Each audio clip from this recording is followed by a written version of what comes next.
అందరికీ నమస్కారము. ఇక్కడ పుడిమిసిరి మిల్లెట్ హోటల్ కురుగుంటలో నడుపుతున్న వీటిలో ఒక మిల్లెట్ హోటల్ ఒకటే కాకుండా ప్రకృతికి ఏదైతే సపోర్ట్గా ఉంటుందో ఆ పద్ధతిలో, అంటే ఇక్కడ 8 ఎకరాల్లో న్యాచురల్ ఫార్మింగ్ అనేది చేస్తున్నాము, ప్రకృతి వ్యవసాయం చేస్తున్నాము. ఒక 15 రకాల దీంతో పెస్టిసైడ్ వాడకుండా.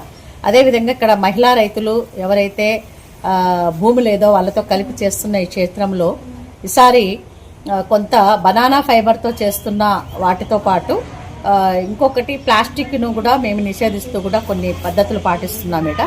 వాటితో పాటు ఏంటంటే వినాయకులు, ఏమైతే వినాయక చవితి వచ్చిందంటే దాదాపు ఒక నెల నుండినే రకరకాల వినాయకుల్ని మొత్తము మన వాటర్ని అంత పొల్యూట్ చేసే విధంగా కూడా చేసే పరిస్థితిలో ఇప్పుడున్న సిచ్యువేషన్ బట్టి, అందుకని మేము మట్టితోనే చేసిన వినాయకుల్ని గుంటూరు నుండి ఒక ట్రైనర్ పిలిపించి ఇక్కడ ఎవరైతే బనానా ఫైబర్ చేస్తున్న అమ్మాయిలు ఉన్నారో వాళ్ళకి ఒక నేర్పడం జరిగింది.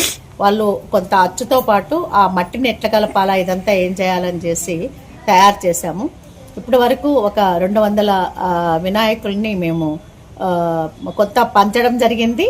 తర్వాత ముఖ్యంగా ఇక్కడ వాళ్ళు తయారు చేసిన వాళ్ళకు రోజుకు ఒక వారం రోజులు పడుతుంది కాబట్టి ఒక 100 రూపాయలకి ఒక వినాయకుడిని కూడా పెట్టాము. అది పుడమసిరి గ్రూప్లో కూడా పెట్టడం జరిగింది. ఈరోజు చివరిగా మళ్ళీ ఎవరైతే తయారు చేశారో వాళ్ళకు కూడా ఇక్కడ పనిచేస్తున్న అందరికీ ఉమెన్ కూడా వినాయకుడిని ఫ్రీగా ఇవ్వడం అనేది మట్టి వినాయకుడిని జరిగింది. ఈరోజు కొంచెం వేరే డిస్ట్రిక్ట్ ఆఫీసర్లు కూడా ఆర్డీఓ సార్కి ఇచ్చాము. తర్వాత ఈరోజు డిఎల్ఎస్ఏలో కూడా డిస్ట్రిక్ట్ లీగల్ సర్వీస్ అథారిటీ వాళ్ళకి ఇవ్వబోతున్నాము. కలెక్టరేట్లో కూడా కొంతమంది ఇది ప్రమోట్ చేసే విధంగా ఉండాలా, ఇంతమంది చేయడానికి అవకాశం ఉంది. నెక్స్ట్ ఇయర్ దీన్ని తగ్గించడానికి కలెక్టర్ గారు కూడా చర్యలు తీసుకుంటున్నారు. కాబట్టి ఇది చేయడానికి మన జిల్లాలో చాలా అవకాశాలు ఉన్నాయి. దీన్ని ప్రమోట్ చేయాలని అందరికీ కూడా ఈ సమాచారాన్ని ఇవ్వాలని చెప్పని కోరుతున్నాను. వేరే కూరగాయలు, సొరకాయ ఫాలో చేయొచ్చు కదా అండి ప్లీజ్.